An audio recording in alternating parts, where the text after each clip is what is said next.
I'm excited to introduce a fabulous photographer, Nicola, who has worked as a travel photographer, director of communications for theater productions, and now a film stills photographer. Welcome to the show. Thanks, Tammy. Very nice of you to invite me to be part of it. Of course, of course. You know, I found you on Instagram. I went over to your page, I looked at your photos, and I was just blown away. I mean, they are amazing. They're beautifully shot, capturing the moment. So it made me think, and I have to ask, do you touch up your photos? Do you color them? Is it the camera? What is it? I shoot in RAW, and when you shoot in RAW, you do have to edit your photographs afterwards before you publish them. I don't try and go stray too far from the scene that I'm seeing in front of me. But when you're working on unit stills, you need to replicate what the final look of the film's going to be, because there might be a grade or an atmosphere that they're trying to replicate. So I do edit, and at the moment I play around quite a lot with the film I'm working on at the moment is a World War II film. And so what I'm trying to do is replicate something that has a period feel to it. So I might play around a little bit with the saturation, but I don't want it to look too dull either. So there's a sort of a fine balance between being desaturated, having an old feel to it, but also still have the vibrancy that's a cinematic feel to it. So I might add a little bit of the vibrancy, play a little bit with the shadows and the highlights, and then maybe add a bit of clarity and a little bit of grain. So that's for that particular film, but it'll be different for each film, and it's also different for each scene as well, and different for travel photography or theatre photography as well. But yeah, I do try and sort of work out what the final look of the film should be. Do you use Lightroom, or what do you use? Sorry, yes, I use Lightroom. Yeah. And then have you just created some presets so you can just like drop them on and do minor touches, or it's pretty much just you do everything? At the moment, I do everything, but that's because I'm fairly new to doing film stills photography, and so I've had the time to learn and play. I probably do need to set up a preset so that now I can put everything I've learned into a little bundle somewhere and save time, because as I get busier, I'm going to have less time to play with it. And I've learned a lot as well, so a preset's a good way of saving that. Yeah, especially when you have like a theme of the photos. Sometimes you can just like add that to it, and then boom, boom, boom, boom, done. Yeah. And go ahead. I was going to say, I think on the bigger films, you end up working with companies who have their own photo department, so they ask for you to deliver the photos raw to them, and they don't need them edited at all. But it's sometimes nice to sort of do a little bit of an edit on some of them to show them what that they could look like and what your vision is for them as well. So, but I haven't worked on a film with a photo department yet. So when you take home all the photos, I'm sure that you're going through and getting rid of ones, like trimming it down. How many photos do you average in a day? It really depends. It depends how many scenes there are, how fast the scenes are, how much dialogue is in the scene. So I think if you're shooting an action scene, then you sort of go on to a bit more of a burst mode, so that you're capturing every sort of second, and you capture that crucial moment, whether mid-air or something. Also, when you're shooting something with a lot of dialogue, there's so many facial expressions that you want to avoid, or get the moment where they look nice, or they're in that moment as well. So it's a real skill not to overshoot, and trying to not overshoot. But I can't say a figure. I don't know how many a day, but it's hard to sort of like to not overshoot sometimes, but because it's such fun. There's so many different moments. Right. Yeah. And especially when things are happening, like you said, pretty fast, it's hard to catch the right, just like you were saying, like the right expression, because you could get them in Yeah. and then you're not Yeah. going to use Yeah. that. So, Yeah. Yeah. Yeah. Exactly. so I totally get that. So Yeah. what's your gear? Can you tell us like the camera that you use, the lenses? Do you have two cameras? Do you shoot with just one? What do you do? So I shoot with two cameras, and I have a black rabbit harness on, so I can sort of jump between those two cameras quickly. When I started I did Nicola Dove's course. Not sure if we said that on the Film Stills Academy, and I had a D750 at the start of that, and it's got a mechanical shutter, so it doesn't shoot silent.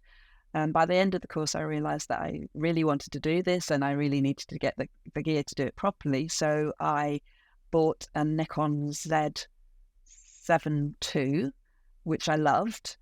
But when you're on silent, I'm sure you know, you quite often get challenges with banding on photographs. The Z7 II had a few problems with banding on a couple of shoots that I did. And then I borrowed a Z9, a Nikon Z9, which is a top-end camera and was fantastic and didn't have any banding issues at all. So I couldn't afford a Z9. But when the Nikon launched a Z8, had the same sensor and shutter and everything as the Z9, and so I upgraded to a Z8. So at the moment, I have two Z8s that I shoot on, and I absolutely love them. They're fantastic. The tracking is brilliant on them. The image quality is brilliant on them. And there's so far, touch wood, I've had no banding issues, so it's been great. And then in terms of lenses, I have a 24-70 and a 70-200. Both of those are f8. F2.8. So they're relatively fast. And I also have a couple of prime lenses as well. So if it's a particularly dark scene like the shoot I was doing today, then I'll swap over and shoot on a 1.4 50mm lens instead, and that'll enable me to sort of cope with really dark scenes and things. But that's basically it.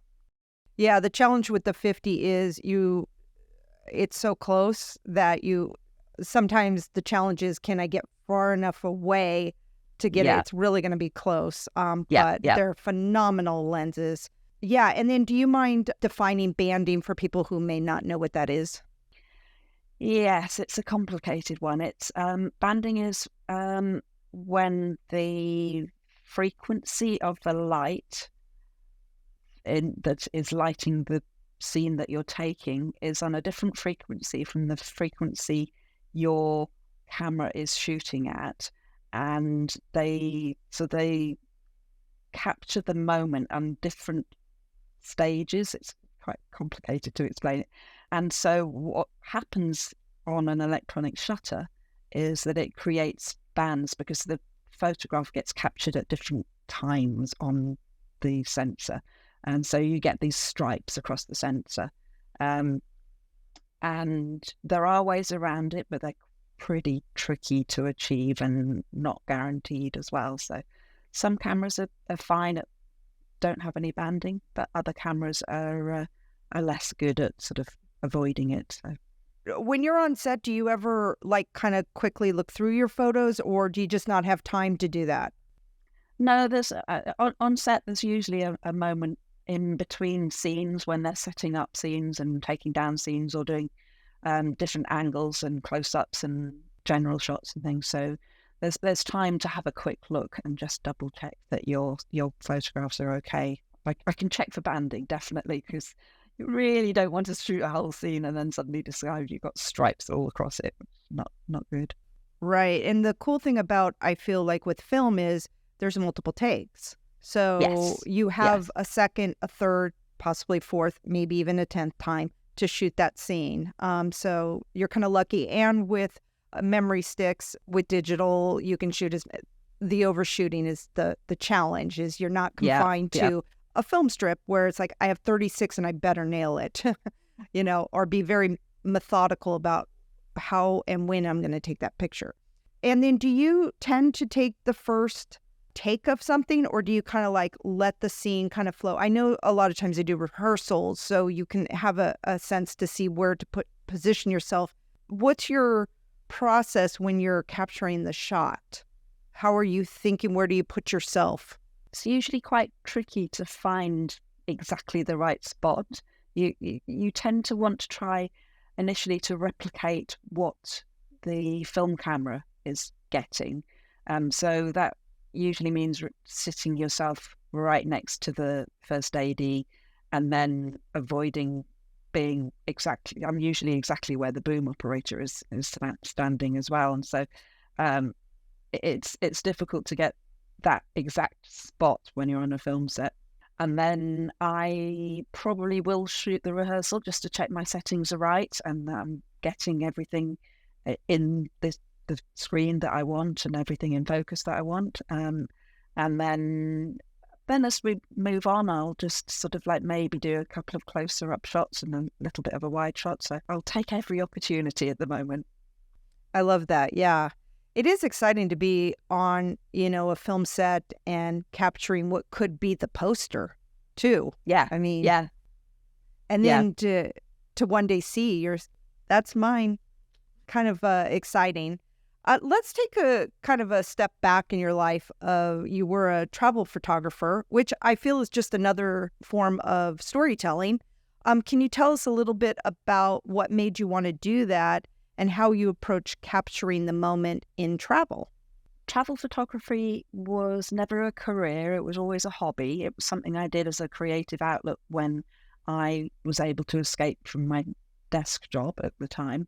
I'm lucky I've traveled an awful lot in my life, and my parents were both travelers. My dad worked abroad. My mum is from Burma, and so travel's in my blood. It's just something that is part of me, and I love it. And photography was always part of me as well. So the two came together, and I just love going to a country and capturing the essence of a place. It is very similar in a way to film stills photography, in that you're trying to be discreet and trying to sort of not really spoil the moment. And I tend to sort of like want to capture those quiet moments when traveling, rather than sort of posed moments and things. And that's very much like being on a film set. You want to try and capture something that's happening in front of you, not pose people and things. And it's just something I loved doing. And I was lucky enough to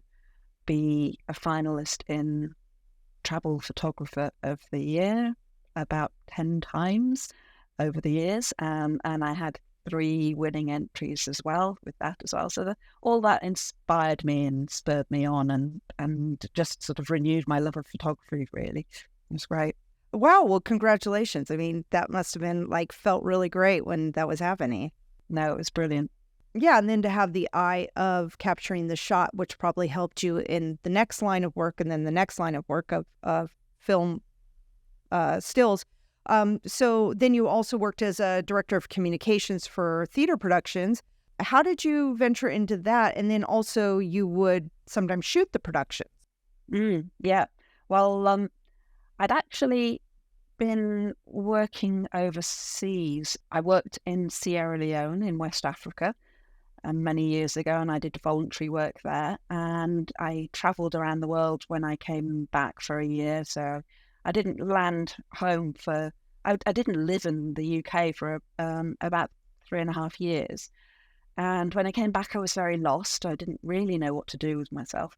And I settled in Scotland, and I discovered the local theatre. And there was something about it that just made it a really warm, welcoming place and helped me really settle back into the community and to life back in the UK. And as soon as a job came up in the press department there at the local theatre, I jumped at the chance and spent many happy years working in theatre. And part of my role was to commission photographers to get resources, for photographic resources to promote the shows. And so it was my job to set up photo calls, to get all the actors on stage in costumes and makeup and ready for the press to come and take a photograph of them. And quite often the press wouldn't turn up and the actors would be furious.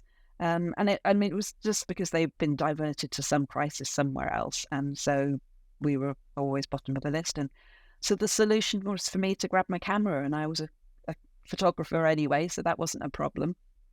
So I'd grab my camera, take photos, and then get to see my photographs published in the local newspapers. And that sort of thought, I quite enjoy doing this. And then we did a series of low budget theatre productions, and there was no money to hire photographers in. I had to help create the posters and things. So I'd grab my camera again and take posters through that. And that it just spurred me on to learn more about photography and to sort of like really improve my skills. So I spent a long time working out how to better my skills and did courses and classes and things. And then eventually started taking rehearsal photos and production photos for theatre as well, which I loved. Well, I guess it's a happy accident. Life was throwing you into photography. Yeah. Which is awesome. And that's why I think that people need to remember to seize the moment. Sometimes that, mishap is really something for you, fortunate for you. Well, especially. And did it build your skills? It did, but did it build your confidence in? But yes, definitely did. Yeah. And I guess I had been used to working with directors, writers, actors, designers. And so it felt like that moving into unit stills was something that I kind of already knew how to do, because theatre is so similar in some ways, but also so different in other ways as well. So yeah, it felt like a logical thing to do. And then in the comparison to it, walk us through like shooting theatre and then shooting film. What are the similarities and what are the differences? I almost didn't do Nicola's course because I thought surely that's so similar. There's nothing more to learn, but how arrogant. They are very similar, but at the same time, I like to think of it as the theatre production is fully cooked. You're arriving having not seen the script usually as the production photographer. So you don't quite know what's coming. You're the audience. You're the only audience, really. They're performing just for you. And you have the production run in one go straight in front of you. And you just have to make sure that you're in the right place with the right settings at the right time to capture every single moment. So you really don't want to miss that big unveiling scene or that big sort of like whatever. So it's quite stressful because there's no second go at it. What you see is what you take, but it's fun to be part of it. Whereas on film stills, I like to think of it as the production is still in the oven. It's not quite there yet. There's a little bit more creativity in it. It's much more important to really understand what the first AD, the director, the designer is aiming for, because you don't know what you're watching isn't exactly what it's going to end up being. It also, what you're seeing isn't being run in order as well, so you need to sort of get a feel for how those different scenes you're shooting are going to sit together in the final product. And then, of course, you don't really get a chance to you do get a chance to shoot again. So it's run, the scene might be run several times in front of you from different angles as well. So it's you get lots of opportunities most of the time. And then there's a lot of waiting around. It's not quite so intense, but it's much longer days as well at the same time. So, and then the end product for theatre is probably going to come out fairly quickly as well. So your photos will be used fairly quickly early on.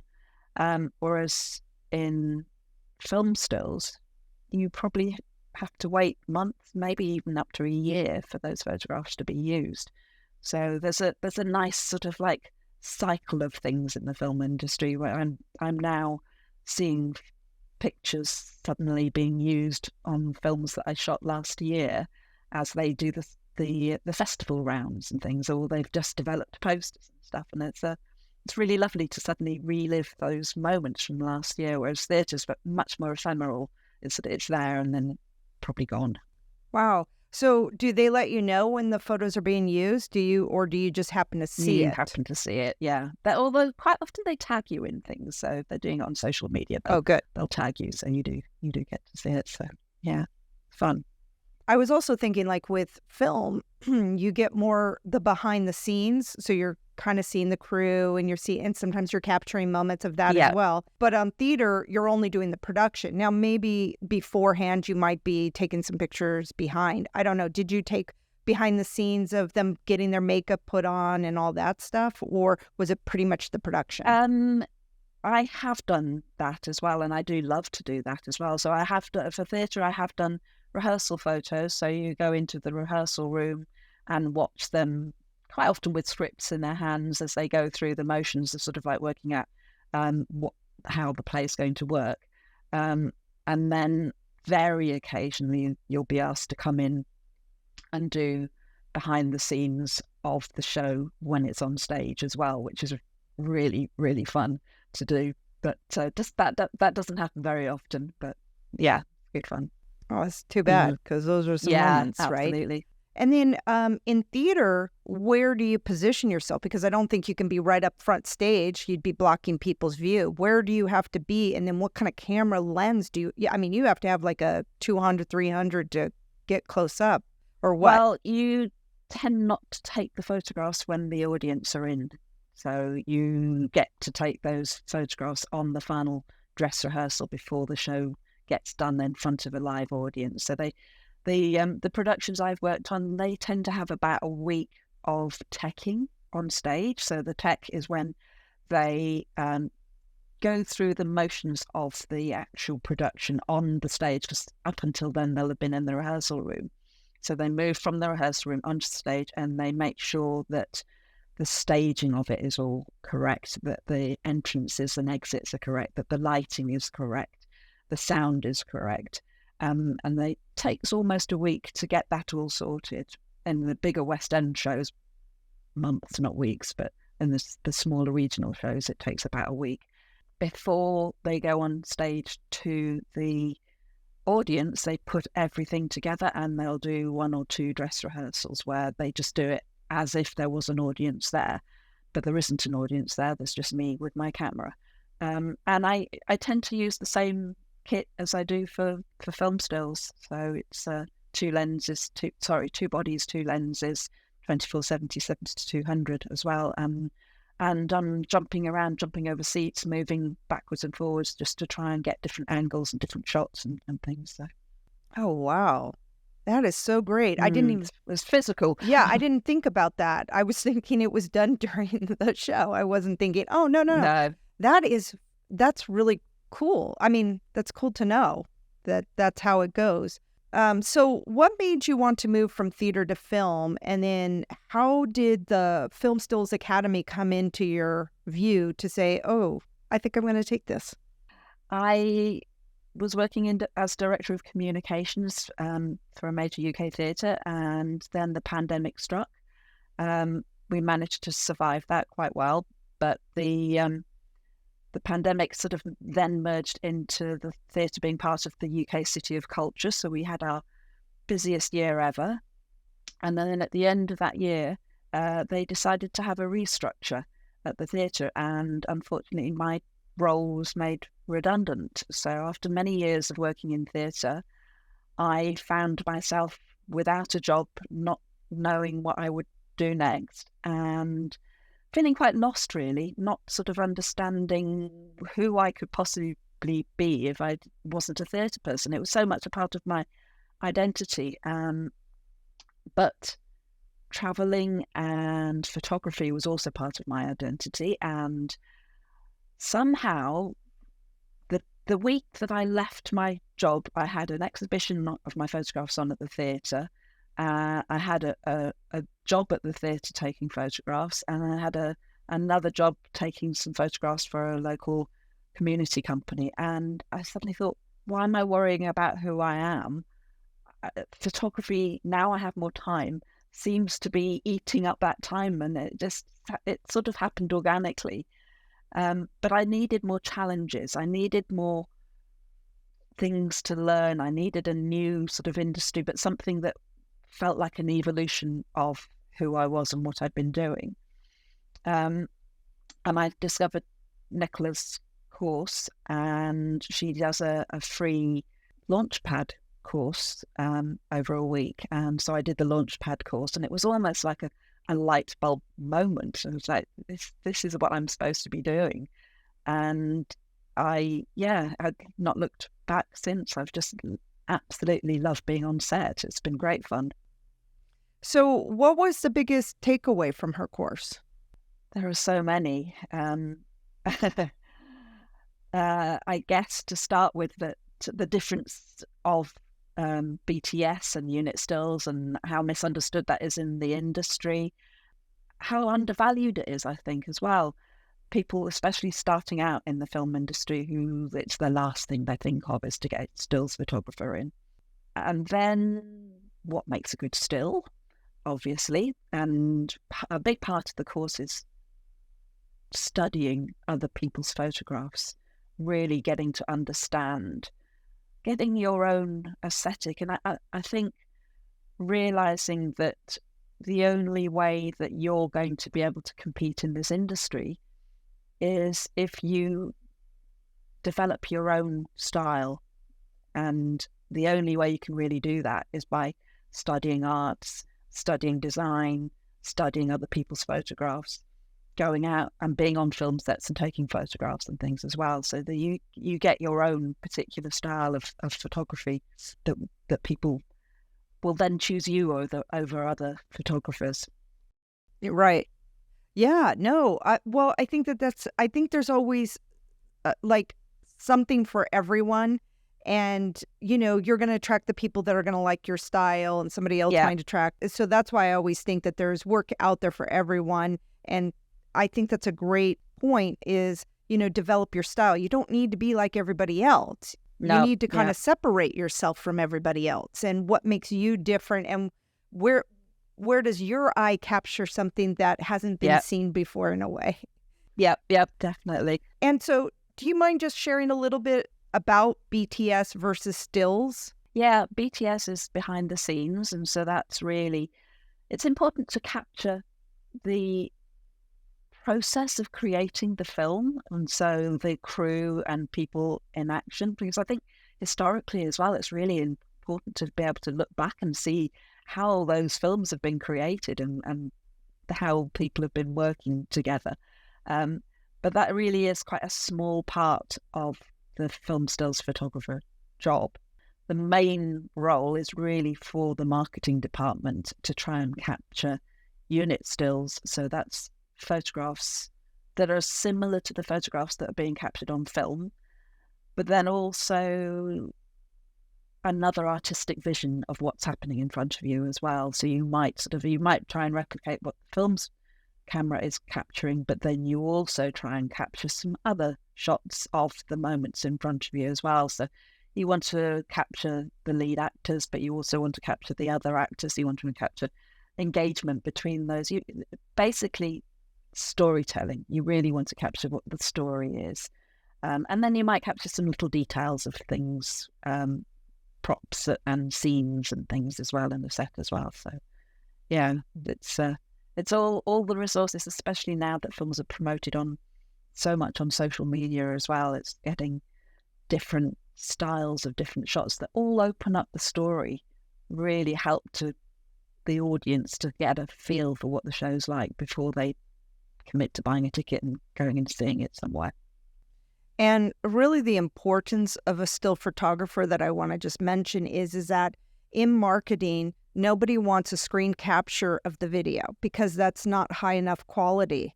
And you really need, so do you mind just talking a little bit about that?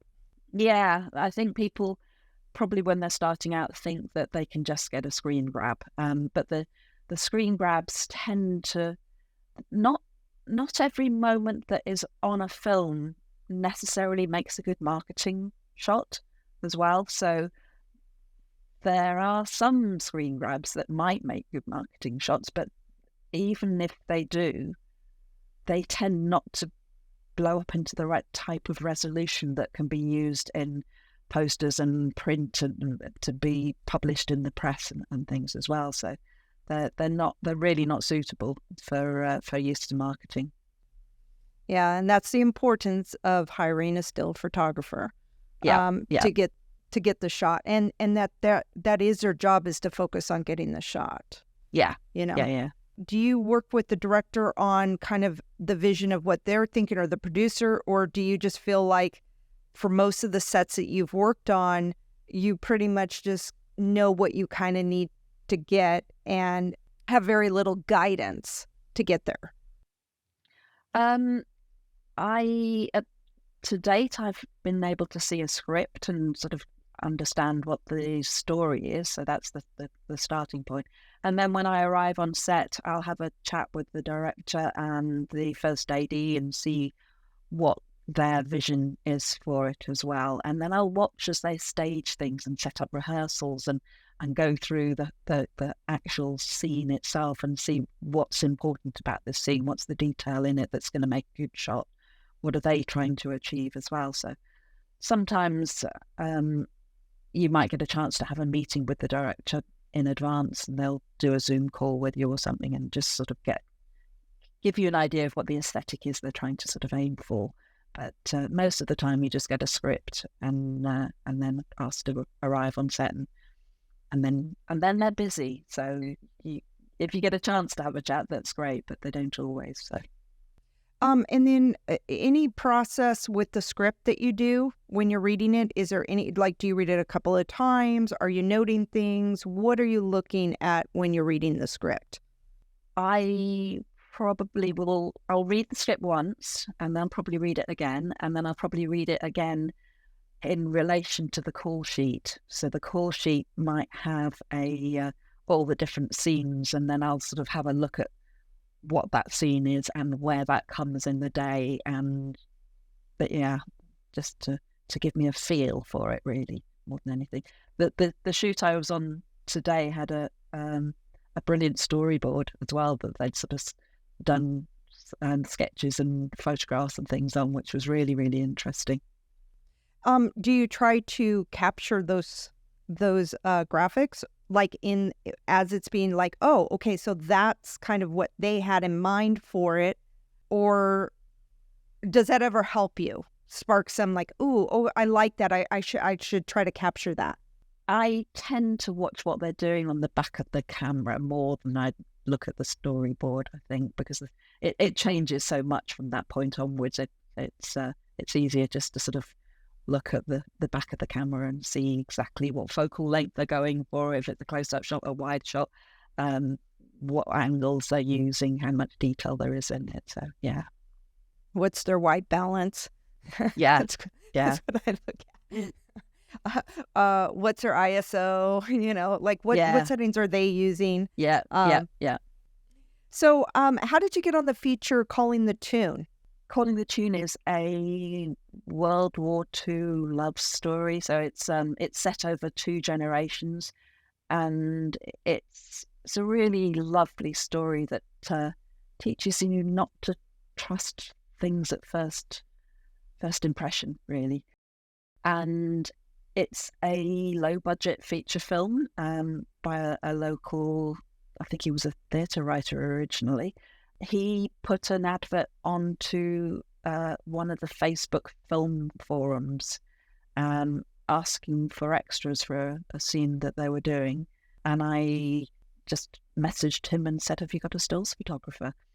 Nicola's course gives you tips on how to get experience on set and how to find people. And one of the good places is Facebook film groups, and there are lots of them. So it's really useful to join the ones in your area and see what is being created, what's happening. And I love the amazing, interesting people that you meet by reaching out to all these people. It's a little bit like being a gardener, and you seek out this fertile ground, and then you sort of make connections, and you plant seeds, and you nurture those seeds, and you hope that one of them will spring into something joyous and wonderful and fertile. So it's fun. Yeah, I think that's a great point that you just made. Facebook groups, because I've done the same thing. I've reached out, like when they're looking for crew, even if you're not listed, still reach out, because it may or may not have been something they've been thinking about. That's what I did, is I reached out to somebody that I saw was looking for crew, and I asked, do you need a still photographer? And they said, yeah, come. And then they wanted video. So it was like a whole different, and they gave me a camera, and I was just like, oh my God. And it was really fun, because you just never know, one, who you're going to work with and what they teach you. Like this one guy's like, okay, film me putting together a C-stand. And so I did more video than I did the stills, but I just thought, wow, what an opportunity to think about social media and to just think about it in a different way. So maybe a little different from what you do, but I just thought you never know who you're going to meet, and then who's going to bring other things to you, or just thinking in a different way. So it's great networking. It is. And I just love the community the world that you end up in, and how many connections there are as well. It's just quite uncanny as well. And Nicola's course also brings a brilliant community together as well, because I think working as a photographer can be quite an isolating thing as well, because there's usually only one of you on any given project. And so Nicola's created a really lovely community of other photographers, and we're all there and support each other and give each other advice and things. So that's really lovely, as well as meeting all these amazing crew and talented sort of creatives as well that are so inspiring out. It's just a great industry to be in. I love it. Yeah, I do too. It's so wonderful. I just think just the opportunity that, you're kind of a family for the shoot, and the more that you're on set, the more you get to know people in different departments. I mean, if you do talk to people, which I always recommend people do that. But yeah, I just think and it is kind of like, I'm glad that you kind of brought up that point. You are a department of one, even though you're working with other people, you don't have another stills photographer with you going, okay, you capture over there, I'm going to do this. And, it's like you can work with, you're really kind of on your own, which is a pro and a con sometimes, It really makes you have to be like, almost feels like a little bit of a lone wolf. Like you really have to be confident in what you're doing, because you have no backup, but also that you get to kind of be kind of come and go in the flow of everybody in different ways. Yeah. It's kind of neat. Yeah. It's very cool. Yeah. So are there any other projects you're working on that you'd like to share about? I'm in process of reaching out and looking for new projects. The Calling the Tune film is, I've got one or two more final shoots, one next weekend, and then that's over. Today I was working on a really lovely project by a couple of young female filmmakers who are very inspiring. And then the week after next, I'm working on a small indie film with a local film writer. Next month, I've got another short film that I'm working on, which looks really inspiring. And I've reached out to lots of people, including Channel 4 and the BBC, and they've both come back with really encouraging responses, which was really great. So hopefully I'll get some work with them at some point as well. It's just exciting times. Yeah, it is. And it seems like you've got a flow. It's so funny when we first think like, well, yeah, I have a couple things going on. But then the more you talk about it, it's like, and this thing, oh yeah, and that thing, and that thing. Yeah. So that's great. And is that that's all through just reaching out, like using the Facebook group and just reaching out to people that you got all these gigs? I've been to various networking events as well. So the Midlands is a real hub of bubbling of sort of creativity with the film and TV industry as well. There's a lot happening here, so it's quite an exciting time to be here. There's a couple of different studios, several studios actually, some really great locations, great crew. So I think it's rapidly sort of becoming the place to be if you want to work in film and TV. And I've been to various different networking events at different studios and things, and met with some really inspiring people. And so some of them have been through the networking events, some of them have been through contacts that I had already, and some of them have been through Facebook groups. So yeah. Well, thank you so much for being on the show.